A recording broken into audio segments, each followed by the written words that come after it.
Just as a starter, तो मैं अगर आप लोगों से ये एक छोटा सा क्वेश्चन करूं कि मैंने तो पता नहीं आगे क्या बताना है, तो आप जुडिशल पर्सपेक्टिव से क्या लेते हैं? अभी एक सवाल हमारे भाई ने बड़ा अच्छा यहाँ से पूछा था कि ICRC की बातें करें, जंगों की बातें करें, आप हमें एनवायरमेंटल वो पढ़ाने आ गए हैं। लेकिन मैं ये देख रहा था कि अब ये हमारी टॉपिक की थोड़ी सी लिमिटेशन है कि टॉपिक डील कर रहा है नेचुरल एनवायरनमेंट और क्लाइमेट चेंज, इसमें रहना है हमने। तो मैं सिर्फ जनरली पूछूंगा, चूँकि टाइम है 30 मिनट्स का मेरे पास, तो 30 मिनट में सेशन कंक्लूड भी करना है हमने और किसी नतीजे पे भी पहुंचना है। तो judicial perspective on protection of natural environment, इससे क्या मतलब लेते हैं? जुडिशियल पर्सपेक्टिव क्या हो सकता है? फॉर एग्जांपल जस्ट आप में से 2-3 हम बात कर रहे हैं, फिर आगे से आगे चलते जाएंगे। जी सर, आप कुछ कहना चाहेंगे? अगर कोई माइक सर ऑन करेंगे, क्योंकि हमें आवाज़ का भी इशू आता है, सबको आवाज़ आती है। माइक काइंडली हर एक ने ऑन करना है जब ये आपने सेशन चलेगा। जी sir, thank you sir. Please. Judicial perspective ये हो सकता है कि अगर कोई हमारे नेचुरल एनवायरनमेंट को उसको पोल्यूट कर रहा है या इसको कोई डैमेज कर रहा है, तो उसको हम कैसे पनिश कर सकते हैं या उसको हम कैसे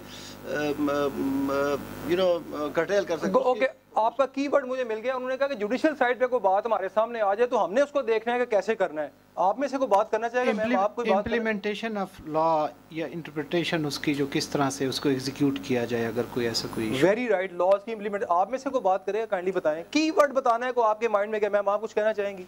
एनीथिंग जुडिशियल पर्सपेक्टिव पे। सर, अगर हमारे पास कोई ऐसे केसेस आते हैं तो उनमें हमें कैसे मेक श्योर करना है with in the legal framework कि हम ऐसी चीज़ों को प्रिजर्व करेंगे आप, एनवायरमेंट ये कोशिश करेंगे। और इस साइड से कुछ कहना चाहेंगे आप? वन वर्ड ओनली, इतना ही काफ़ी है। लेजिस्लेशन। आवाज़ माइक ऑन कर ले मैम, ताकि सबको आवाज़ है। जी, इसमें जो ऑर्डर जजमेंट होगी कोर्ट की, वो उसकी का जुडिशियल पर्सपेक्टिव होगा। तो जुडिशियल पर्सपेक्टिव होगा। अच्छा, हमने देनी है। हम सारे जजेस जो हैं, हम अल्टीमेटली करते क्या हैं? जवेद साहब आप कुछ बताएं, आप बड़े पुराने, मेरे साथ जवेद साहब के बड़ी सालों बाद मुलाकात हो रही। जी अच्छा, लेकिन जब जजेस ये कहते हैं हम कुछ करेंगे, तो एंड रिजल्ट या क्या चीज़ है जो हमारी तरफ से मतलब जाती है आगे? क्या हम करते क्या हम एंड पे? जब हमने फैसला सारा कुछ यानी कि सारा कर लेते, केस राइप हो गया, वी राइट। इम्प्लीमेंटेशन से पहले एक चीज होती है, what we do actually, what we everyone is doing, we are judging. हम जजिंग कर रहे हैं, तो हमारी क्या निकलती है? एक डॉक्यूमेंट निकलती है, उसे हम जजमेंट कहते हैं। तो इसका मतलब हुआ कि हमने जो कुछ भी करना है, जितनी मर्जी बातें कर लें, सुन लें, ICRC पे सुन लें, वर्ल्ड पे सुन लें, अल्टीमेटली हमारा जो, मैं आमिर मुनीर हूँ या आप बदर मुनीर हैं, आप कहाँ से पता लगे who is Badar Munir and where is relevant the environment and the climate change? वो आपकी बातों से नहीं हमें पता लगना। आपके अपने घर में बैठ के या ऑफिस में बैठ के या कहीं और जो डिस्कशन होती चैम्बर में, वो नहीं होती। वो आपका डॉक्यूमेंट है जो बताएगा कि आपने एक्चुअली इस पे क्या किया है और हमारे लिए, सोसाइटी के लिए क्या आप छोड़ रहे हैं, जिसको वाकई बाद में पढ़ा जाएगा। ये मैं जनरल बात वैसे आपसे की थी। अभी एनवायरनमेंट पे थोड़ी सी बात करेंगे। मैंने टॉपिक में, मैं ICRC की चूँकि टीम बैठी हुई है, हमारा टॉपिक, मेरा टॉपिक यहाँ पे रुक रहा था आगे। काइंडली देखें, judicial perspective on protection of natural environment. ये मैंने आगे थोड़ा सा अपनी तरफ से ऐड किया। सर आपसे आपकी इजाज़त अभी मैं मांग रहा हूँ, इजाज़त है इस पर चलने की? एनीहाउ, ओके, तो आगे चलते हैं। इस तस्वीर के बारे में एनी कमेंट? आप लोगों को नजर आ रही? सर ये क्लियर नजर, किसको क्लियर नजर नहीं आ रही? अगर आपको क्लियर नजर नहीं आ रही, अब काइंडली आपने इस वर्ड में नोट करना है। सब ने, हमारे भाई ने कहा है, नाम सादिकुल्लाह साहब ने कहा क्लियर नजर नहीं आ रही है। वर्ड जेहन में रखना, मैं एक थोड़ी सी बात करूंगा। तो जिनको क्लियर नजर आ रही है को बात कर सकते हैं आप इसके ऊपर? बारी बारी, मैडम माइक नहीं ऐसे। जी बताएं। Behind an eagle. देखें, एक बहुत शुक्रिया, आपने एक बात बोली, उधर का सही नजर नहीं आ रहा, आपने कहा ईगल, आपको सही नजर आ रहा है मैम। ये क्या चीज है? ये कबूतर है? ये क्या पीछे आदमी है?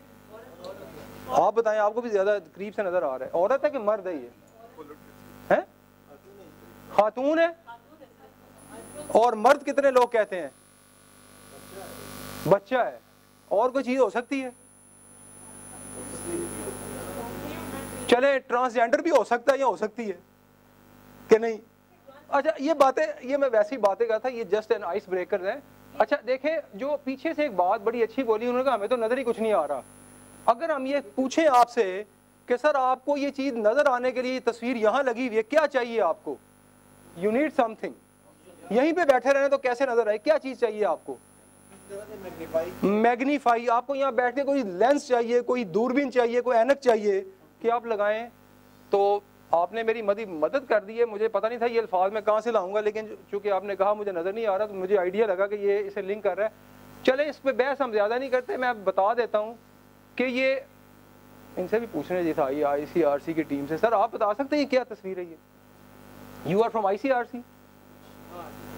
Any comment about this picture? Any comment? Not relevant, maybe not relevant to the picture or artwork, something else. कोई और relevance है? जी, कबूतर है, जख्मी है, आपने ये भी अच्छा, ये भी आपने ऐड किया उसको एक्सप्लेन करने में, गुड। पोल्यूटेड है, बहुत अच्छा वर्ड आपने बता दिया। ICRC अभी भी खामोश है। मैं आपसे क्या, हाँ ब्लड भी नजर आ रहा है, आपने ठीक कहा, ये भी एक डायमेंशन है कि थोड़ा सा वो भी आ रहा है। ICRC सर मुझे तो नज़र आ रहा है कि ये एक गूज है और उसके पीछे एक औरत है जी, बस यही है, यही है। अब देखें आपको क्या नजर आता है। ICRC से मेरा सवाल है, अब क्या नजर आ रहा है? देखें, लुक एट अगेन, ये क्या लिखा हुआ है? ये पढ़े जरा, ये क्या लिखा हुआ है? ओके, और ये क्या लिखा हुआ है? तो ये ICRC ने एक फर्स्ट प्राइज दिया था इस पिक्चर के ऊपर। ये जो एक, अच्छा यहाँ पे सिंध से जो लोग हमारे बैठे हुए हैं बहन भाई सारे, जो सिंध वाले कौन कौन है, ठीक है, ये आपके सिंध से सना निज़ाम कोई आर्टिस्ट है, कोई स्टूडेंट है, उन्होंने ये पिक्चर बनाई थी और ICRC ने अवार्ड दिया था फॉर ये जो आपका एनुअल अवार्ड नहीं होता, I think this is from 2021। तो अच्छा, अब इस पिक्चर को दिखाने का मेरा मकसद, एक तो इसमें एनवायरनमेंट डील हो रहा है, इसके अंदर देखें अभी बात हो रही थी, हम जनरेशन की अभी बात करेंगे थोड़ी आगे। जो अब के बच्चे हैं उसने कबूतर सही नहीं बनाया, उस बच्चे को नजर या बच्ची को नजर आ रहा है कि कबूतर जख्मी है, उसको नजर आ रहा है कि डैमेज, सब कुछ डैमेज हुआ पड़ा है पीछे, उसकी अपनी है कि जो यहाँ से हमें नजर नहीं आ रहा, करीब जाएंगे तो she is actually injured from this side, इनके सर पे भी कोई निशान है, सर मार का यहाँ पे कोई, वो पता नहीं किस चीज का है, ब्लड भी आपको नजर आ रहा है, दीवार टूटी फूटी है, सब कुछ चेंज हो रहा है। तो उसने बड़ी अच्छी रिफ्लेक्शन दी है कि हम किस वक्त किस मुआशरे में रह रहे हैं। हम बड़े अच्छे मुआशरे में हैं क्योंकि हम यहाँ बैठे हुए हैं, AC चल रहे हैं, यहाँ हीटर चल रहे हैं, सब ने सूट पहने हुए हैं, आपने अपना, और बड़ा एनवायरनमेंट है, एकेडमी ने बस गार्ड खड़ी है, देख कितनी दुनिया कितनी अच्छी है। मगर क्या दुनिया इतनी अच्छी है, सवाल ये है, मेरा ख्याल है नहीं है। तो जो बच्चे भी अब रिफ्लेक्ट कर रहे हैं, ऐसी बात नहीं है। आगे चलते हैं। जस्ट ये एक क्लिकर था आप लोगों को, जस्ट के अच्छा थोड़ी सी मैं बात करना चाहूँगा नेचुरल एनवायरनमेंट और क्लाइमेटिक चेंज या क्लाइमेट चेंज, इसके ऊपर थोड़ा सा बताएं काइंडली। नेचुरल एनवायरनमेंट क्या होता है? मुझे लगता है पहले लेक्चर हो गए जो 2-3 हुए हैं, सेशन में भी आपसे बातें डिटेल में हुई होंगी, पर just to ask again what is natural environment. आपके देखें, हमने अभी बोला, किरियो साहब ने कहा कि हमने जजमेंट देनी है, हमने वो इंसाफ प्रोवाइड करना है अल्टीमेटली। तो वहां तक जाने के लिए कई स्टेप्स हैं, मल्टी स्टेप एक हमारी एक, तो what is natural environment, just आप एक एक वर्ड बोले, हम आगे चलते जाएंगे, टाइम थोड़ा। Unwanted changes.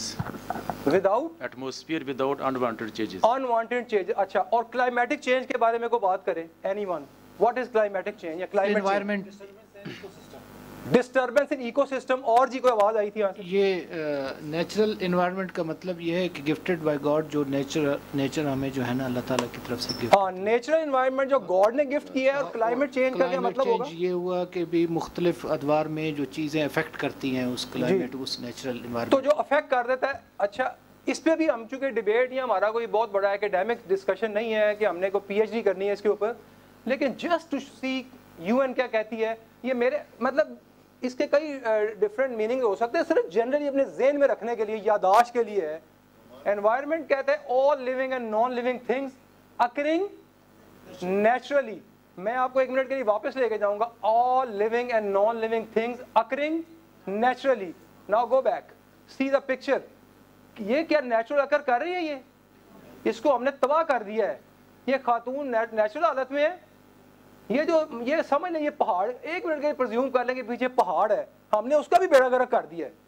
सो हमने नेचर को क्या कर रहे हैं, ये कोई परिंदा नहीं कर रहा, ये कोई जानवर नहीं कर रहा। जानवर तो अपनी गार खोदता है कि मैंने, वो भी क्यों खोदता है गार, वो कहता है मैंने अंदर जाके रहना है थोड़ी देर के लिए।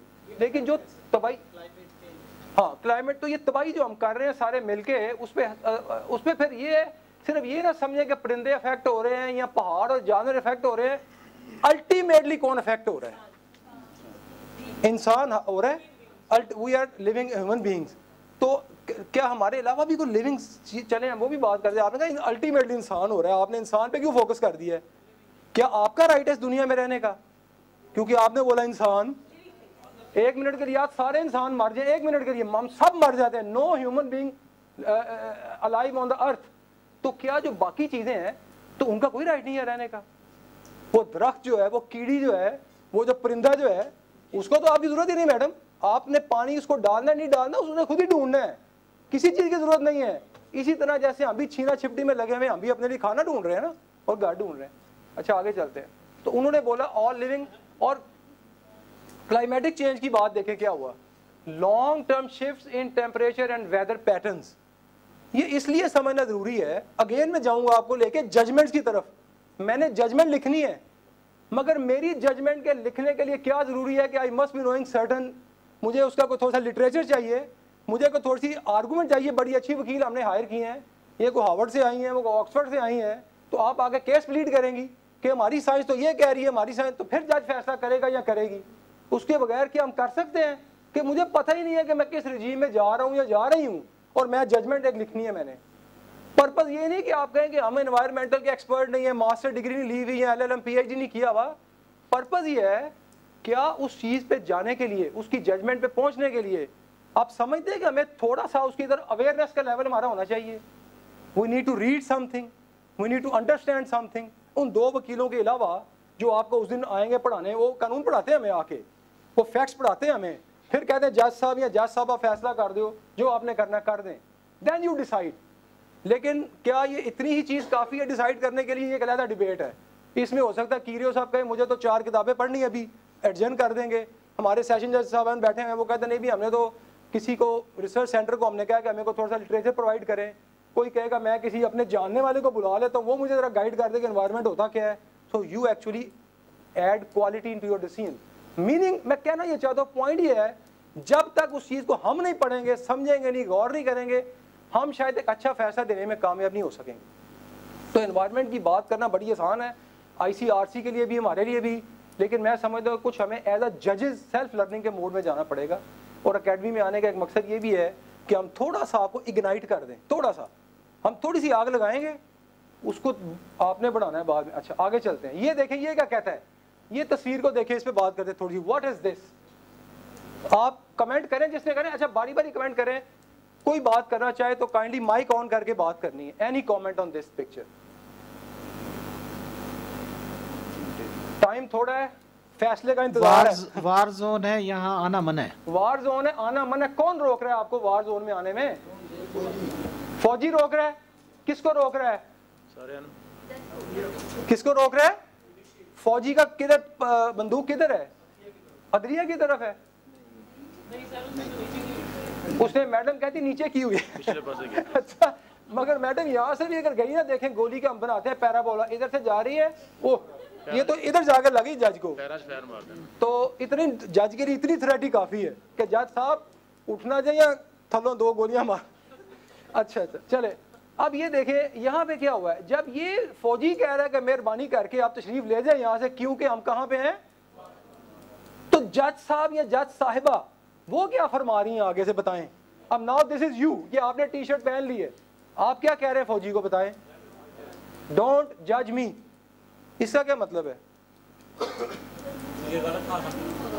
डोंट जज मी का पहला मतलब तो बड़ा सिंपल है। जैसे हम कहते हैं हम जज हैं, हम लोगों के राइट तय करते हैं, तो जज फौजी को कह रहा है कि मुझे जज ना करो, लेकिन अगली लाइन बड़ी इंपॉर्टेंट है। वो क्या कह रहा है? That's my job. Judge is the judge is saying to the soldier, judging is my job. अब मेरा आपसे यहाँ पे एक सवाल होगा, आप काइंडली ये बताएं, आप यहाँ पे बैठे हैं, अब समझिए आपकी कोर्ट रूम है, एवरीवन शुड प्रिज्यूम कि ये एक बेंच बैठा हुआ है, हम 50-100 हम सारे 50 एक बेंच के मेंबर हैं।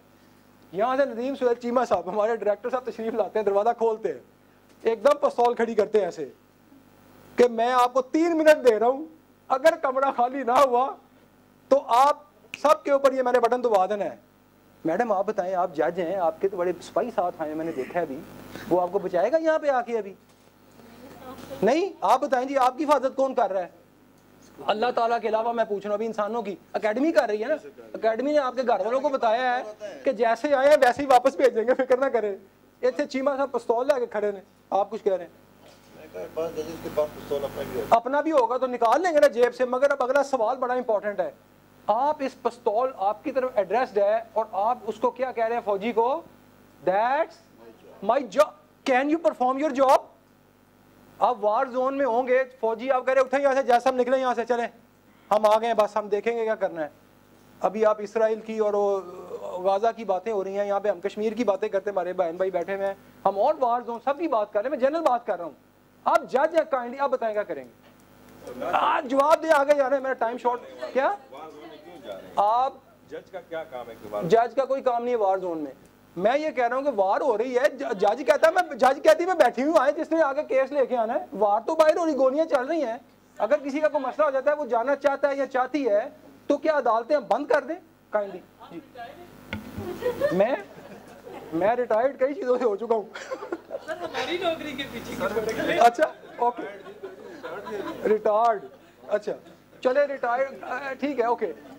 अब हमारा देखिए, मेरा सिर्फ कहने का ये ICRC बाहर बैठ के फैसला कर लेंगे। Where is ICRC? वो जिंदा हो किधर गए? चले गए लो, ICRC चली गई है। अब देखें, मैं कहना ये चाहता हूँ, यस सर आप खड़े, सर आप काइंडली बताएंगे, एक जज साहब, ये सारे 50 जज है, कोर्ट लगी हुई है, वो कहते हैं वार हो रही है। एक जज साहब ने कहा भाई कोई काम नहीं, क्यों कोर्ट खोली हुई है? मैं कहता हूँ कोर्ट खुलनी है। काइंडली आप बताएं, आप ICRC में, आप इधर तशरीफ ले आए, ICRC इधर आए, जरा इधर आए ना। डरती ICRC भी डर गई कि वार जोन है, ये वार जोन में अब आ गए हैं। अब जज साहब को, जज साहबान को ये गाइड कर दें कि क्या ICRC आपके लॉज, क्या वो जज को प्रोटेक्शन प्रोवाइड करता है? इधर गोलियां चल रही हैं बाहरी इधर, इनको समझ नहीं आ रही क्या कर रही है। ये कहते हैं जी मैंने तो फैसला मैं नहीं करना है, मेरे पास ही दावा लेके आओ, मेरे पास ही लेके आओ पेटिशन, मैं ही आपकी रेंट पिटीशन का फैसला करूंगा। बाहर गोलियां चल रही हैं, गोले गिर रहे हैं, ICRC क्या करेगी बताएं? IHL तो तमाम नॉन कम्बेटेंट्स को प्रोटेक्शन प्रोवाइड करती है ना, तो जज को इसको भी प्रोटेक्ट करेंगे, मैडम को ये सेफली घर चली जाएंगी। ये तो इम्प्लीमेंटेशन आपके लॉ में ये बात है, हम ये बात प्रमोट करते हैं, ये प्रमोट करते हैं, एक गारंटी कोई नहीं। वो घर जब वो मर जाएंगे तब आएंगे सर। कोई बात, अब आगे देखें अब क्या होगा जी सर, बचा भी जा सकता है, जिम्मे कहते हो कर देने। वो देखे ना, ये आप उसे यो तो आपने पहले कह दिया ना, आपने गन देखने के बावजूद कह दिया कि डोंट जज मी, दैट्स माय जॉब, मैंने जजिंग करनी। अब देखें, अब ICRC देखें, सॉरी जज अंदर नहीं जाएगा, वार जोन के बाहर बैठ के फैसला कर लेगा, जहां मर्जी करने, कोई बात नहीं। जजिंग करनी है ना, जजिंग फैसला करना है। कोर्ट रूम के ऊपर बम गिर गया है, तो जब मैं जल्दले में गया था, यहाँ से जजेस को लेके गए थे एबटाबाद, तो हमारे आतली शाह साहब बैठे हुए DG साहब, उन्होंने वो कोर्ट रूम दिखाई मुझे, जो एबटाबाद की कोर्ट्स हैं, हाई कोर्ट का बेंच है, वो तबाह हुआ पड़ा, फटे पड़े थे वहाँ पे। तो वो कहते हैं कि हमने वहाँ पे पता नहीं पर्दे लगा के कैसे करते, मुझे नहीं पता कैसे जस्टिस वो प्रोवाइड करते, सिचुएशन में हो जाता है। कोई बात नहीं, आगे चले, अड्डे में देखे ना, ये मिसालें हैं, आगे चले। अब देखिए ICRC क्या करेगी, गोलियां चल रही है, बम गिर रहे हैं, वार जोन है। ये देखें जिनेवा कन्वेंशन क्या कहता है। सर आप बोले कि हम मौजूद हैं, आप ये आर्टिकल 54 कहता है जिनेवा कन्वेंशन का, जो आपका सवाल था ना ICRC किधर आ गई, हमें वो बताएं। तो ICRC क्या कहती है, उसका लॉ क्या कहता है? मैं इसकी साइंस में नहीं हूं कि जिनेवा कन्वेंशन हमारे पे अप्लाई करता है नहीं, व्हाटएवर वो क्या नेचर है। आर्टिकल 52 कहता है जजेस एंड पब्लिक ऑफिशियल, वार हो रही है, फौजी खड़े हैं, occupying power is on your heads, bodies आए खड़े हैं गन्ने लेके आपके पास, लेकिन वो क्या नहीं कर सकते। अब देखें, वो कहते हैं the occupying power may not alter the status of public officials और जजेस in the occupied territory. So आप वहां पे भी क्लेम कर सकते हैं मैं जुडिशियल इंडिपेंडेंस है भाईजान, फौजी साहब बाहर जाए कह सकते हैं कि नहीं कह सकते? क्या मैं लिखा हुआ है, देखा ना आपकी नजर फिर उधर चली गई, भागना कैसे? मैं का मतलब यही होता है, वो उनको भी पता है कि भाग जो, मैं बाद में देखेंगे, अभी रिसोर्सेज नहीं, क्यों जी रिसोर्सेज होंगे तो कुछ करेंगे ना डॉक्टर साहब, वरना तो आप भी कुछ नहीं कर सकते। मगर मैंने सर सारी बात का पता मकसद क्या बताना चाहता हूँ कि ICRC के जिनेवा कन्वेंशन है ना, उन्होंने भी सोचा कि जज कितना रेलेवेंट है मुआशरे में, कि तबाही फैल रही है, हम आपको प्रोटेक्शन देंगे। फौजियों को अभी जस्ट वार की बातें हुई थी, अभी मैं यहाँ पे था नहीं, अभी जस्ट वॉर, एक होते हैं अनजस्ट वॉर, जस्ट वॉर। तो वहाँ पे उनको ये फौजियों को बताया जाता है कि काइंडली आप जाके जजेस को ना छेड़ें, उन्हें काम करने दें। ठीक हो गया जी। तो सैंक्शन नहीं वो आप पे लगा सकते, एक उन्होंने आपको मौका दे दिया। ये देखें ICRC का लॉ ये कहता है अगर एक जज वो कहता है या कहती है कि मैंने काम नहीं करना, आपने ऑक्यूपाई कर लिया है ना, मेरा कॉन्शियस अब इजाज़त नहीं दे, मैं I don't want to work in this regime, वो कहते हैं उसको कुछ ना कहें आप और छोड़ दें। वरना आपके सामने मैं मिसालें बता देता हूँ कि जजेस को फांसियाँ भी दी गई हैं। इराक की मिसाल आपके बिल्कुल सामने है, कई मुल्कों की और भी होंगी मुझे नहीं पता, लेकिन मैं जो ताज़ी मेरी मेमोरी है जो आप लोगों ने सुना होगा, तो जजेस भी ऐसे आके पकड़ लेते हैं। वो कहते हैं आप तो पिछले रजीम को सपोर्ट कर रहे थे। आप कहेंगे मैडम मैं तो सिर्फ रेंट पिटीशन का फैसला करती थी, मैंने तो किसी प्राइम मिनिस्टर का फैसला नहीं किया, आप ये कहेंगी। तो वो ये कहेंगे आप जॉब में क्यों बैठी हुई थी, आपने इस्तीफा क्यों नहीं दिया था, you are supporting the regime. बात समझे, ये इतनी डीप बातें हैं जो हम खैर इस तरह देख नहीं रहे होते। एनी हाउ आगे चलते हैं। ये देखें आप क्या है, ये क्या चीज़ है। May be many of you may already be aware, I don't know, लेकिन मैं वैसे ही पूछ रहा हूँ व्हाट इज दिस। मैडम ने बोला rainbow, any other comment, comment जारी रखें, पता है कि खामोश नहीं बैठना। ये क्या चीज है, एक जवाब आया रेनबो, डोनट है खाने के लिए, क्या चीज है, डोनट, डोनट। और जी सर्कल, बिल्कुल सही जवाब आ रहे हैं। और सर आप बताएं, wheel of life, wheel of life, वाह गुड। और जी एनीवन, इकोसिस्टम, गुड, कलर में इको है जी सर, कलर कॉम्बिनेशन। इधर से भी को बोले ना मैच मुकाबला, क्या मल्टी कलर। और कोई चीज आप ना बताएं, डॉक्टर साहब खामोश बैठो, मेरा लेक्चर ना खराब कर देना। डॉक्टर साहब अंदर नहीं गलना पता नहीं।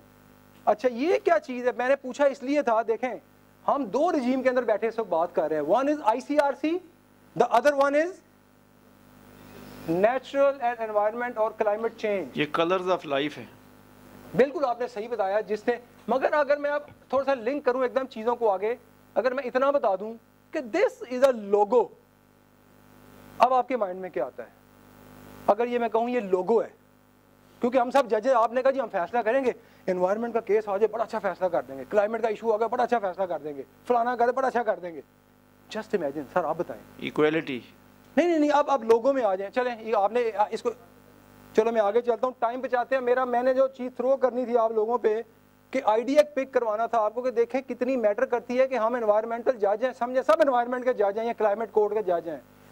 तो सवाल ये है, are we aware of the relevant literature, relevant institution, relevant books, article, institution. Answer क्या है हमारा, मैं तो बड़ा अच्छा जज हूँ, मैंने जनाब जेलों में बड़े फैसले किए थे, मैं भी अपने बताता था किसी को, मैं फालिया से मैं बड़े बड़े अच्छे फैसले करके आया हूँ, मैं भी उधर था। वो ठीक है मैंने सारे किए हैं, मैं से कहना ये चाहता हूँ कि मेरी सारी चीज़ों के पीछे जो मेरा फैसला है ना, उसने उन्हें मुझे नहीं देखना बाद में कि आमिर साहब आपने कोट बड़ा अच्छा पहना हुआ है, टाई बड़ी अच्छी लगाई है, बाल बड़े, वो कहेंगे ना फैसले में क्या गंद मार के चले गए यहाँ से, ये है कि झक मार दी थी पंजाबी जगह कहने, ये क्या कर दिया इन्होंने, इनको कानून का नहीं पता था, इनको फलाना नहीं पता था। तो अवेयरनेस एक बड़ी रेलेवेंट चीज़ है। अब देखिए ये क्या चीज़ क्या है, ये पढ़े क्या लिखा हुआ है, सस्टेनेबल डेवलपमेंट गोल्स आए थे साल, पता है किसको, कौन से साल में आए थे, एनीवन, चले मैं बताता हूँ, 2015 में आए थे। और इनके अंदर गोल नंबर 13 क्या था, take urgent action to combat climate change and its impacts. पूरी दुनिया ने मिलकर फैसला किया कि एनवायरनमेंट डैमेज हो रहा है, कुछ कर ले मिलके, नहीं करेंगे तो आपके सर पहाड़ पे गल जाएंगे। आपने दरिया की मिसाल यहाँ से कौन दे रहा था, हमारा दरिया डाइवर्ट हो गया है। आप देखें जज साहब को फिक्र पता क्या पड़ी हुई है, दरिया क्या हो रहा है, डाइवर्ट हो रहा है। इनका कंसर्न क्या है, डाइवर्शन। दुनिया का कंसर्न क्या है, वो मेरे पास अभी स्लाइड नहीं है, चूंकि जो बात मैंने सुनी थी इनसे, दुनिया कह रही है सर और मैम्स आपके दरिया तो खुश्क होने जा रहे हैं, दरिया खुश्क हो गए तो डाइवर्शन किधर जाएगी, बंद कर रहा है वो देखे ना। सवाल क्या, डाइवर्शन बड़ा सवाल है या उसका खुश्क होना बड़ा सवाल है, आपको लगता है कि बड़ा सवाल क्या है इसमें से। तो एक लेवल है जरा नेचुरल लेवल पे थिंकिंग करना, वो बिल्कुल ठीक है, नेचुरल एनवायरनमेंट की बातें कि दरिया डाइवर्ट क्यों कर दिया आपने। लेकिन अगर हम इसके बाद इस रिजीम में आते हैं ना क्लाइमेटिक चेंज में, आपको खुशकी भूल जाएगी, आप कहें छोड़ो पर दरिया खुश्क होता है या नहीं होता, देखो पानी आना है कि नहीं आना, पानी तो नहीं खुश्क हो जाएगा पीछे से, सब चीजें धरी की धरी रह जाएंगी। अब ये कह रहे हैं ग्लेशियर मेल्ट, सब ग्लेशियर खत्म हो गया, कहाँ जाएंगे आप, आपके दरख्त उजड़ गए, खूबसूरती कहाँ गई, जन्नत नज़ीर, आज़ाद कश्मीर, जन्नत नज़ीर कहाँ गई, वो मुझे बताएं। अगर खुदा न खास्ता ऐसा हो जाए तो काइंडली ये इसलिए ये सोचना इसलिए भी ज़रूरी है, अभी आगे भी बताता हूँ, आगे चलते हैं जी। ये क्या चीज़ है काइंडली आप बता दें, मैं टाइम ज़्यादा नहीं लगाऊंगा क्योंकि आपने, ये लोगो है, किसका लोगो है ये? क्लाइमेट चेंज का। कहाँ से पता लगा मैडम आपको? 2 सी है इसलिए पता लग गया है। ये अच्छी बात है, अंदाजे आपने सही लगानी है। तो ये यूनाइटेड नेशन फ्रेमवर्क, ये टेक्निकल नेम है इसका UNFCCC, United nation framework convention on climate change. ये रियो में हुआ था 1992 में। आप देखें ये वो डॉक्यूमेंट्स हैं जो बड़े बेसिक हैं, छोटे छोटे डॉक्यूमेंट हैं, बड़े नहीं है। मेरी आपसे दरख्वास्त ये है, अगर आप एक छोटा सा फैसला भी करते हैं ना किसी लॉ पे, एनवायरनमेंट पे, कम से कम इनको पढ़ने की इंटरनेशनल अंडरस्टैंडिंग होती क्या है एनवायरनमेंट के ऊपर या क्लाइमेट पे। आपको लगेगा रेलेवेंट नहीं है। The moment you start reading the book और ये जो इंटरनेशनल लीगल ट्रीटीज हैं, आपको लगेगा इसमें तो इतनी गाइडेंस है मेरे लिए, इसमें इतनी अंडरस्टैंडिंग है। मैं तो पानी को देख रहा था, पानी का झगड़ा था, ये बंदा कह रहा था इसने मेरा वो बंद कर दिया, वो खेतों का पानी। उस वक्त तो लगेगा कि दावा कह जी, दावा हुक्मतनाई दमामी, हम ऑर्डर जारी कर देते हैं। तो जब आप इसके साथ मिला के पढ़ेंगे तो आपको हो पानी बंद करने के तो सिर्फ ये इशू नहीं होगा, इसमें तो ये भी हो जाएगा, ये भी हो सकता है, ये। तो देन यू स्टार्ट थिंकिंग मैं स्टे भी ग्रांट करूं कि ना करूं। व्हाई? स्टे के अंदर आपको पता है वो एक आजकल एक नई साइंस आ रही है, हम 3 फैक्टर्स हम लेते हैं स्टे में, 3 लेते हैं ना, एक चौथा गिनवा सकते हैं कोई पाकिस्तान में एक फैक्टर? चले बताएं जी sir. Propriety, okay good, it's a word. और कोई बात मैं चले ऐड कर देता हूँ, public interest is also relevant. हम उस पर देखते नहीं लेकिन सुप्रीम कोर्ट की जजमेंट भी है। आगे चलते हैं। ये पाकिस्तान का, मैंने ये स्लाइड मुझे बताने की ज़रूरत नहीं है, सिर्फ सीक्वेंस है। हम इस कन्वेंशन के सिग्नेटरी बने 2 में। कॉन्स्टिट्यूशन कहता है कि जब साइन कर दें और लेजिस्लेशन कर दी जाए तो हम लीगली बाउंड हो जाते हैं लेजिस्लेशन को फॉलो करने में। 97 में लॉ आ गया था और 2017 में क्लाइमेटिक चेंज का एक्ट भी आ चुका है आपके। So we have 2 basic legislation, और इसके अलावा आप ये सूबे में जा चुकी हैं बातें, सूबाई लॉ बन चुके हैं।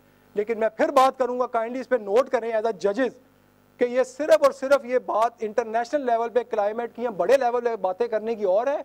हर चीज़ आपके ऊपर जो लोकल जजिंग आप कर रहे हैं वहाँ पे भी रेलेवेंट है। अगर आप पढ़ेंगे तो आपको लगेगा ये रेलेवेंट है। देखें ये COP क्या होता है, काइंडली ये बताएंगे आप में से किसी को COP का पता है? एनीवन? साइलेंट नहीं रहना हमने, बेशक यही कह दें कि C और OP तरतीब ही ठीक नहीं है, 3 इंग्लिश लेटर्स हैं, फिर यही कह दें, बोले कुछ बोले, से समथिंग। वाह मैडम करिए तालियां। और तालियां तो बजा दे। ये देखें ना, जजेस इतने इंसान भी नहीं रहते, हम ताली नहीं बजती हमसे, यकीन करें हम हंस नहीं सकते। ये मैंने तजर्बा करके देखा अकेडमियों में, ताली बजाते हुए हम रुकते हैं, क्यों बजाएं ताली, हाई कोर्ट ना कुछ कह दे। अभी भी तालियां बजा दे, वो अभी भी आधे लोगों ने बजाई है। कम से कम अपने अंदर का इंसान जिंदा रखें। एनी हाउ, अच्छा मैडम आपने जवाब बिल्कुल दिया है जो ठीक है। ये है इसको कहते हैं कॉन्फ्रेंस ऑफ पार्टीज, ठीक है। तो ये क्या थी? कोप इसे आजकल मशहूर है। कोप 21 में एक पेरिस एग्रीमेंट हुआ था, दुनिया के सारे मुल्क मिल गए थे उसके अंदर। उन्होंने, ये सुबह की बात भी हुई है, पहले मैं सुन रहा था, इसके अंदर ना जो कुछ भी हुआ डिटेल आप पढ़ लें। एक बड़ी इंपॉर्टेंट चीज़ थी नेशनली डिटरमिन्ड कॉन्ट्रीब्यूशन।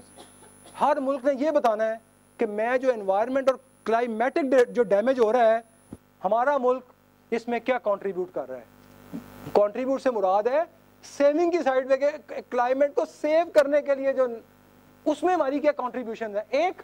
और ये जब चलता है अपने साइकिल इसके चलते हैं, every time there is a stringent condition के जो मीट करके आपने बतानी है। और मैं आपको एक बात बता दूं, जजेस जो है, जो जुडिशरी है, 3 पिलर ना स्टेट के, पार्लियामेंट ने लॉ बना दिया, कोई बन गया जी लॉ। लॉ किधर जाता है बनने के बाद? It went into the courts.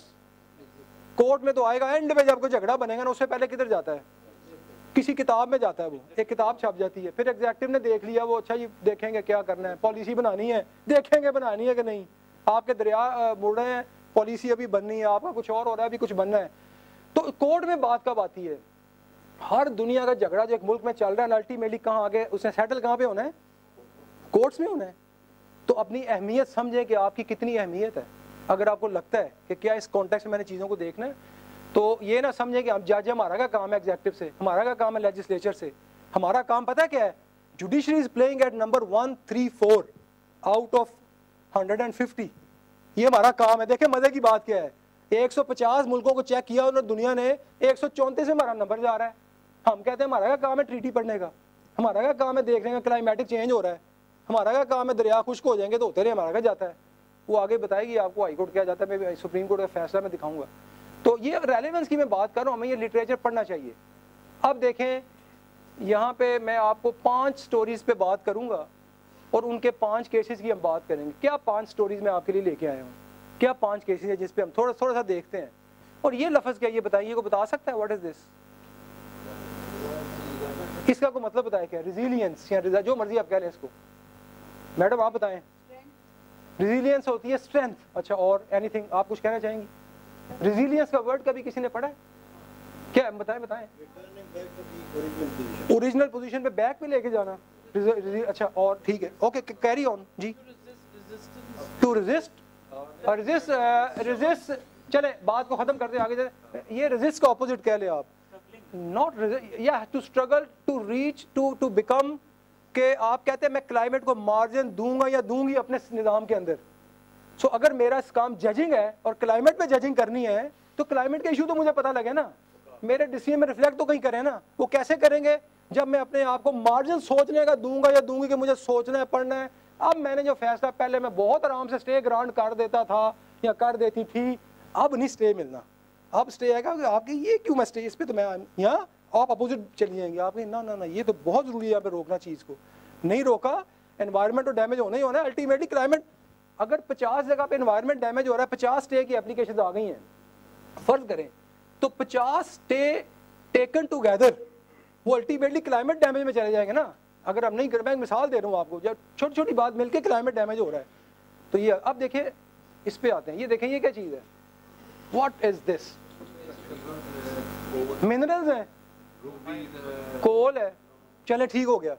अब आप में से कोई बता सकता है कोई स्टोरी इसके ऊपर? अब आप जज है सारे, कंसिडर योरसेल्फ एज जजेस, जज ही है ना, कुछ और तो नहीं है। यानी कि जज के मैजिस्ट्रेट वो क्या होता है, एग्जेक्टिव में से तो कोई नहीं बैठा हुआ, लेजिस्लेचर में कोई नहीं बैठा, वी आर जजेस, वी आर कोर्ट्स। कोई चीज़ सोचें इसके बारे में, कोई चीज़ आती है? यस मैम, वो बात हो गई, ये minerals, they are minerals, mines and minerals. अब बात करें आगे क्या है। extract the mines and minerals yes. without implementing the law, what would मतलब उसका क्या इफेक्ट होगा, उसका एडवर्स क्या इफेक्ट होगा? ओके, तो इसकी अब मेरा स्टोरी से मेरा मुराद ये थी, कुछ चीज़ एकदम ज़हन में आती, जजेस के बारे में, कोर्ट्स के बारे में, कुछ झगड़ों के बारे में, माइंस एंड मिनरल्स की मैं इस सेंस में बात। Yes, illegal excavation. चलें आगे चलते हैं, इसको देखते हैं ये स्टोरी थी क्या, हुआ क्या, कोर्ट ने क्या किया। तो ये देखें, मामला ये था हमारे सामने कि एक मिनरल लाइसेंस ग्रांट होने का इशू आया, तो उसके बारे में किसने रिट कर दी, रिट चलती चलती हाई कोर्ट से होती सुप्रीम कोर्ट में मामला आ गया। हुआ क्या था, ओके, हुआ क्या कि यहाँ पे उन्होंने कहा कि क्या इन्वायरमेंटल इम्पैक्ट असेसमेंट और इनिशियल इन्वायरमेंट एग्जामिनेशन, ये एक तो किसने टेकअप करना है मैटर, और क्या ये जो सारा झगड़ा होता है इसको हमने क्लाइमेटिक, ये जो हमारा यहाँ वर्ड आ रहा है उसके तहत कहीं हमने देखना है। सुप्रीम कोर्ट ने अल्टीमेटली देखे फैसला का किया कि mines and mineral department to adopt climate proof mining policy, climate change impact mining to be made part IEA। और अच्छा, एज अ जज वी मस्ट बी नोइंग कि इन्वायरमेंटल इम्पैक्ट असेसमेंट्स की जाती हैं जब भी कोई प्रोजेक्ट बनता है। आई डोंट नो कितने लोगों को पता है इस बात का। हम में से जो सीनियर सिविल जजेस हैं वो कितने हैं यहाँ पे, यहाँ जो इस पोस्ट से रह के गुजर गए आगे, वो सीनियर सिविल जजेस हैं, कुछ होंगे लाजमी तौर पे, मैं ये नहीं कहता। तो उनके पास जब प्रोजेक्ट्स आते हैं सर, आपके पास या मैम्स आते हैं किसी के पास, वहाँ पे आपको PC 1 बनता है, PC 2, 3, 4 बनते हैं ना सारे, उनके साथ ये डॉक्यूमेंट लगा होता है एनवायरमेंटल। आपने कहा जी बिल्डिंग कोड बिल्डिंग बननी है, तो EIA पता नहीं किसी ने पढ़ी, बार देखे वो पढ़नी चाहिए। अच्छा, तो सुप्रीम कोर्ट ने एक बात ये बोली, sustainability of environment and climate to be taken. अब बहुत ज़रूरी है कि आप सस्टेनेबिलिटी को देखें। सस्टेनेबिलिटी की मिसाल क्या है, महीने की तनख्वाह मिली 5 लाख, 10वें दिन खत्म हो गई, I can't sustain for next 20 days. ये सस्टेनेबिलिटी नहीं है, मुझे नहीं करनी आ रही। मेरी सस्टेनेबिलिटी क्या है कि मैं अपने बच्चों को बताऊं, घर वालों को बताऊं कि भाई 5 लाख को 30 पे डिवाइड कर दो, इसके हिसाब से डेली यूज़ करो, तो यू कैन सस्टेन। और एक अच्छा जज कौन होगा या होगी जो कहेगा ना इसको 45 दिन पे डिवाइड करो, so you can save something. तो मेरे जैसे ना बने 10-15 दिन। अच्छा, क्या हमारे यहाँ करते हैं? हाँ जी, क्या हुआ इसमें, जुरिसडिक्शन बाहर है। ये मैं सुप्रीम कोर्ट का केस सुना रहा हूँ, सिविल जज का नहीं सुना रहा। मैं एनवायरनमेंट की इश्यूज बता रहा हूँ कि क्लाइमेट को कैसे हमारी अदालतों ने टेकअप किया है। आपके पास भी मामले आएंगे, बताता हूँ कहाँ पे आएंगे, अभी देखें। अच्छा उन्होंने कहा अच्छा एक झगड़ा इसके अंदर ये था कि EIA और IEE किसने करनी है, तो हुआ क्या कि वो डिपार्टमेंट ने पता क्या कहा, उसने कहा जिसने मिनरल लाइसेंस लेना है वो करवाए जाके environmental impact assessment. Supreme court ने इंटरप्रेट ये कर दिया है रीसेंट जजमेंट में, मैंने सिर्फ 23 की जजमेंट आपको बतानी है 3, 4, 5। उन्होंने कहा कि नो, जो डिपार्टमेंट ये पहले इश्तिहार निकाला नहीं हमने माइनिंग का लाइसेंस देना है, आप सारा कुछ पहले तैयार करके रखें ताकि पता लगे कि ये काम किया भी जा सकता है। हमने कीरियो साहब को इश्तिहार में सारा कुछ दे दिया, ठेका दे दिया, करोड़ों रुपए लगा लिया, बाहर से कंसल्टेंट मंगा लिए, बाद में हमने एक रिपोर्ट लिखी कि जनाब ये तो ठीक नहीं। आप कहेंगे सर मेरे करोड़ों रुपए लगे, पहले बताना था मुझे, ठीक है ना। सुप्रीम कोर्ट ने इसको टेकअप करो। ये देखे स्टोरी, ये क्या स्टोरी है बताएं जरा, व्हाट इज दिस, इस पिक्चर में आप कैसे देखते हैं। अच्छा जी बताएं, क्या बात जारी रखें, क्या कह रहे हैं, जल्दी बोले जी। इलेक्ट्रिक कार है, अच्छा वो कहते हैं डीजल को छोड़े इस पे जाएं, ओके वेरी गुड। अब देखें आपने मैडम बोला मेरे पास तो केस ही नहीं आता, मेरी तो जुरिसडिक्शन ही बाहर है, okay keep the jurisdiction with you, बाहर है ना करें। अब देखें मैं बात बताने लगा हूँ, झगड़ा क्या था, टैक्सिंग स्टैट्यूट पे बात हो रही थी, टैक्सिंग स्टैट्यूट के ऊपर। टैक्सिंग स्टैट्यूट का इंटरप्रेट करते हुए सुप्रीम कोर्ट ने बोला कि जनाब इसके अंदर क्लाइमेट भी रेलेवेंट है। इतनी सीधी बात नहीं है आराम से कह देना कि मैंने तो लीगल ऑर्डर कर दिया और असिस्टेंट कलेक्टर ने ऑर्डर कर दिया ये गाड़ियां नहीं आ सकती, इसके अंदर बैटरी छोटी लगी हुई है। तो सुप्रीम कोर्ट ने पूरी डिस्कशन की कि इट रिलेट्स टू ये जो आपका इशू है क्लाइमेट चेंज का, ये जो इशू है। तो कहना ये चाहता है कि सुप्रीम कोर्ट ने लेंस कौन सा पहना, एनवायरमेंट और क्लाइमेट का। सो आप लोगों को भी चाहिए, हमें भी चाहिए कि हम इस चीज़ को देखें, चीज़ों में क्लाइमेट के रेलेवेंट है, एनवायरमेंट रेलेवेंट है। हालांकि पेशावर हाईकोर्ट ने क्या कह दिया था, उन्होंने कहा सिविल जज को मैटर भेज दें। सुप्रीम कोर्ट ने कहा, मैडम आपकी बात कर दी उन्होंने कहा सिविल जज पे तो जुरिसडिक्शन ही बाहर है। आपको पता है हम बहुत से मामले डेली टेकअप कर रहे हैं जो बारिंग क्लॉज को देखते ही नहीं है। स्टे ग्रांट किस बात का स्टे, वो कहता जी पहले नादरा से होके आए, आप कहते नहीं जी नहीं मैं नहीं चलाना, मैं आपका शनाख्त भी ठीक करा देता हूँ, करा दो भी ठीक, आपको इतनी जल्दी है तो लॉ का बेड़ा गर्क कर दिया पकड़ के। ऐसे ना करें, काइंडली इसको गौर करें कि बारिंग जुरिसडिक्शन को अप्लाई करें। जमीनों के झगड़े हैं तो पैसे के जाओ, पहले तहसीलदार के पास जाओ। ये क्या स्टोरी है, ये इसके बारे में को बताओ, ये क्या चीज़ है बताएं। ये फ्लड है। अब मैं बताता हूँ, चले टाइम चूंकि खत्म हो रहा है, देखें हुआ क्या। सुप्रीम कोर्ट ने ये 23 का फैसला, ये भी डिजास्टर मैनेजमेंट में सिंध से जो लोग बैठे हैं उनको पता होगा ज्यादा, उन्होंने कमेटी बना दी, सिटीजन कमेटी। उसमें उन्होंने कहा सेशन जज will appoint the person and civil जज, पता नहीं मुझे नहीं पता, सीनियर सिविल जज will preside over the committee whatever. वो मामला चलता चलता किधर चला गया, उन्होंने सुप्रीम कोर्ट ने कहा बिल्कुल गलत है, ये इंडिपेंडेंस जुडिशरी का अगेंस्ट है, कमेटियां खत्म। आगे बड़ी ज़बरदस्त बात कर दी, मे भी ICRC एनवायरनमेंट के जो एक्सपर्ट हैं वो देखेंगे। उन्होंने कहा कि ये जो कमेटियां बनी है ना, इसमें अब बाकी बातें छोड़े, जेंडर पर्सपेक्टिव को लेके आए, सिटीजन कमेटी में औरतों को भी ला के बिठाएं साथ। जब सैलाब आया बंदा तो एक है, पीछे औरत है, उसको पूरा घर का पता वो कैसे चला रही है। मतलब मैं वैसे बता रहा हूँ, कई इश्यूज होते हैं जो जेंडर को डील कर रहे होते हैं, तो उन लोगों को इन्वॉल्व करें कमेटियों में। तो ये बिल्कुल जो बात है, ये जो कोप का रिजीम चल रहा है, ये जो सस्टेनेबल ये एनवायरनमेंट और क्लाइमेट की बातें हो रही हैं, उसके अंदर gender is very relevant issue कि आप इन लोगों को बिठाएं साथ, खुद ही ना फैसला करें काइंडली। चौथी स्टोरी क्या है, ये देखें, ये क्या कह रहे हैं, हमारे जो नेक्स्ट रिसोर्स पर्सन है बहुत डिटेल में बात करेंगे डॉक्टर साहब, लेकिन ये क्या है ये बताएं डॉक्टर साहब। ये आप देखें, जो परहेजगार है वो बागों और नहरों में होंगे, ये अल्लाह ताला कह रहा है, कुरान में कह रहा है। मुझे बताइए अल्लाह ने ये क्यों कह दिया कि बागों में होंगे, नहरों में होंगे, मुझे बताएं। वैसे मैं पूछ रहा हूँ, ये जन्नत का अच्छा एनवायरनमेंट बताया अट्रैक्शन के लिए, कि अल्लाह ताला के लिए भी क्या अहम है, बाग और क्या अहम है। एक मिनट के मैं पूछ रहा, ये नहीं कि उसके अल्लाह के अहम है, उसने आपको समझाने के लिए कहा है। क्यों, अगर यहाँ बाग नहीं है या नहरें नहीं है, मर जाएंगे हम सारे। हम क्या किस एनवायरनमेंट में हम रह रहे हैं, अल्लाह ने भी वही मिसाल बताई है। तो काइंडली इसको प्रोटेक्ट करें आप। तो सुप्रीम कोर्ट का चौथा डिसीजन था, फॉरेस्ट लैंड का झगड़ा था, उन्होंने यहाँ पे भी वही बात हुई, जुरिसडिक्शन की बात हुई, उन्होंने कहा उधर जाओ। अगली बात क्या है, उन्होंने इस्लामिक पर्सपेक्टिव बताया इस जजमेंट के अंदर। बड़े केस लॉ उन्होंने कोट किया कि कुरान हदीस की आयतें क्या है, फिर उन्होंने इंटर जनरेशनल जस्टिस की बात की है। ये वो वर्ड है, मैंने तो मर जाना 10-20 साल बाद, जिंदा किसने रहना मेरे बाद, मेरे बच्चों ने। ठीक है, सोचें ऐसे, हम अपने बच्चों को पानी नहीं देके जा रहे काइंडली, उनको गंदी हवा देके जा रहे हैं, उनको पता नहीं खुश्क दरिया देके जा रहे हैं। क्लाइमेट डेमोक्रेसी की बात है कि राइट्स ऑफ फ्यूचर जनरेशन को टेक करें। अब पांचवा केस बड़ा अहम है जो अब मैं बताने लगा, फिर मैंने कंक्लूड सर करना है। ये चूंकि टाइम ज़्यादा लैप्स हो गया, शुरू थोड़ा लेट हो गया था, तो मैं ख़त्म करता हूँ। अब ये जो केस आने लगा ना, ये बहुत अहम है, ठीक है। इसके बारे में आप लोग अपने आप को जैसे कहते हैं होशियार बाश, ये वो चीज़ है। ये क्या लिखा है, ये पढ़े जरा, ये क्या है, ये क्या है, ये तराजू कैसा है?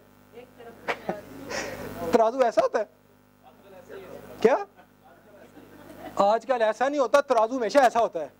जब भी आप जाएंगे ना उसके पास सब्जी लेने हैं, वो तराजू जब भी करेगा वो ऐसे जाएगा एकदम, फिर जब वो पत्थर डालेगा वो ऐसे जाएगा एकदम, फिर वो क्या करेगा इसको बताएं, वो फिर उसको बैलेंस करेगा। तो एक्चुअली जो लोग आपके पास आते हैं ना वो इस हालत में आते हैं। इसके बाद आपने उसको क्या करना होता है, आपने रेस्टोरेटिव जस्टिस देना है, उसको इधर लेके आना है जितनी आपकी इस्तात है, जो आपको पावर दी गई, जो अच्छा। अब केस बड़ा अहम है, देखें जरा, आपको लग पता जाएगा अकेडमी क्यों आए थे हम। ये पढ़िएगा लिखा हुआ है, व्हाट इज दिस, क्या चीज है ये? My story. ये मैंने इसलिए लिखा है, आई एज अ जज took decisions about, for example क्या, a court building, a house और colony, repair maintenance, install for करे मैं।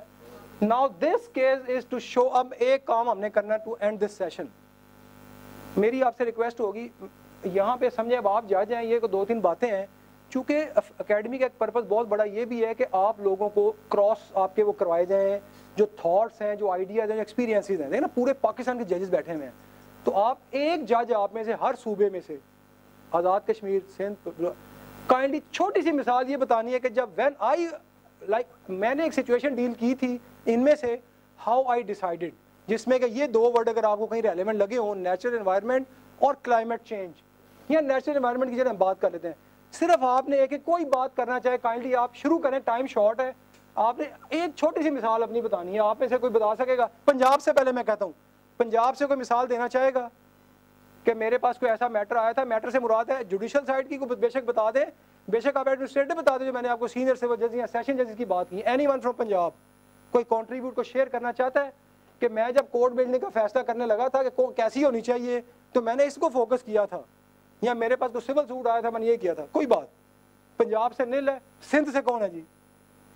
आप सर पंजाब से, माइक ऑन करें काइंडली, आप जरा बताएंगे, छोटी सी मिसाल बता दें, हमारे सारे ऑडियंस को पता लग जाए। एग्जीक्यूटिव साइड पे है जी, अभी लाहौर में थी मेरी लास्ट पोस्टिंग, अभी रावलपिंडी में, ठीक है। तो वहाँ पे बार रूम के लिए हमने जगह सुजेस्ट की, वहाँ एक सिंगल ट्री को बचाने के लिए हमने बिल्डिंग कोड चेंज कर दिया। तालियां बजाएं जी, एक चीज को बचाने के लिए। अच्छा मैं आपको एक और बात बता दूं, आपने लाहौर हाई कोर्ट की नई बिल्डिंग देखी है? पंजाब के सारे लोगों ने, हम तो जाते रहते हैं वहाँ पे, वो बिल्डिंग जो है ना, मैं पिक्चर नहीं अभी यहाँ पे ला सका, वो उन्होंने जब नया टावर बनना था, एक बहुत बड़ा दरख्त था, उन्होंने दरख्त को बचाया, पूरी बिल्डिंग को ऐसे यू शेप में बना दिया है। That is actually this thing. अच्छा जी, ये हमारी पंजाब से स्टोरियाँ 2 आ गई हैं। सिंध से कोई स्टोरी है? कोई चीज़ आप बता, सिंध वाले कौन है? एनीवन बता दें मैडम, जल्दी करें, टाइम शॉर्ट है जी। आप बताएं जी, बताएं क्या कहना चाह रही हैं? मैंने तो कोई ऐसे डिसीजन नहीं लिया, पर मैं जब बदीन में पोस्टेड थी तो मैं विजिट करने जाती थी, जो कोर्ट बिल्डिंग हमारी नहीं बन रही थी मासिक और रामका में, तो उसमें ये सारी चीज़ें देखते हैं लोग के इकोसिस्टम या ये वो वेंटिलेशन, राइट ऑफ ईयर या सब। So you have looked upon those things, ठीक है, वेरी गुड। अच्छा पंजाब से, बलोचिस्तान से कौन है जी? आप शेयर करना चाहेंगे? कोई आप काइंडली बताएं, हमें एक मिसाल बता दें कोई जो आप रिलेट करें हमारे टॉपिक को। सर एक दिन सुबह मॉर्निंग में कोर्ट जाते हुए रास्ते में एक बंदे को देखा मैंने, उसके पास एक्स था, कोई खिलाड़ी, वो उसे दरख्त काट रहा था, तो मेरे साथ गनमैन भी था, मैंने उसको रोका, वो मना नहीं हुआ। फिर मैंने मौके पे वहीं खड़े खड़े ड्यूटी ऑफिसर को थाने से बुलाया, उसको वहाँ से उठा के थाने ले गया और उस ट्री को बचाया और उस एक्स को कन्फिस्केट किया, जो भी आगे केस बनना तो बन गया। चलिए आपका शुक्रिया, आपने बहुत अच्छी मिसाल दे दी। सिंध, बलूचिस्तान, केपी, अब क्या रह गया जी? केपी से कौन है जी? केपी का कोई है एग्जाम्पल? आप काइंडली बताएं, कोई चीज़ शेयर करें। ऐसा तो नहीं, लेकिन हाँ जुडिशल कम्प्लेक्स मलाकंड के लिए 150 kanals of land was going to be acquired, जिसमें मैं और सेशन जज साहब गए। उसमें तो हम जिनने जब देखी तो वो एग्रीकल्चरल लैंड था, तो उस पर हमने वो किया कि भाई ये तो ज़्यादती होगी, कॉस्ट भी ज़्यादा आएगा और उस पर और वो भी होगा, तो हमने अपनी सजेशंस दी और वो फिर काइंडली ऑनरेबल हाई कोर्ट ने उसको वो किया, इंडोर्स किया, और फिर दूसरी जगह उन्होंने वो एक्विजिशन के लिए वो। चलिए आपका बहुत शुक्रिया जी। आप और आज़ाद कश्मीर और गिलगित बल्तिस्तान, एनीवन? आज़ाद कश्मीर से सर केस तो नहीं किया मैंने, हाँ। अलबत्ता ये कि हमारा डिस्ट्रिक्ट हेडक्वार्टर बना आफ्टर अर्थक्वेक, टर्किश ने बनाया सारा, तो वहाँ कोई ट्रीज थे जो 500 साल पुराने, कोई चिनार के थे, कोई बाकी थे, तो उन्होंने वो सारे महफूज किए, कोई एक दरख्त भी नहीं छेड़ा, और पूरी उन्होंने कंस्ट्रक्शन की, बड़ी सैकड़ों इमारतें बनाई, लेकिन जितने वो पुराने दरख्त सारे उन्होंने प्रोटेक्ट किए। वो मुजफ्फराबाद में आप भी देखे जा सकते हैं। चले तो देखा आपने, माई स्टोरी जो है रिलेट होगी सारी इससे। अब देखें क्रॉस कल्चरल हमने बातें भी कर ली हैं, ये इसको थोड़ा सा दिखाएंगे। I've heard of a case in the magistrate's court. The case was about the father, sharing his land to his sons or his children. They all were given equal shares of property, and one of the sons left, and he was away for many years. And when he returned to Kiribati, he saw that his portion of land, which is by the seaside, been depleted by about 19 meters or so. Well, he asked his other siblings if they could sit together and redistribute. Naturally, the other siblings were not very happy with that idea. And so he took the case to court, asked the court if there could be a redistribution of the land. The court at the end decided that there would be no new distribution. He'll have to expend money to regain his 19 meters, which is lost through no fault of his, but it's the impact of the climate change, if you're going to get forced out of your home, essentially, and then you're going to have to look at the causes and who is to blame for this stuff, and then that brings some it raises some complicated issues of causation and the science involved in it and other things. So it's going to be a very challenging area for the judges, I think, for the courts. ठीक है, इसका movie का दिखाने का आपको मकसद ये था कि जजेस are relevant to these issues. दुनिया के सारे जज इसमें इकट्ठे बैठ रहे हैं, बातें कर रहे हैं, बड़ा कुछ हो रहा है, हमें भी बैठना चाहिए। Okay, thank you very much.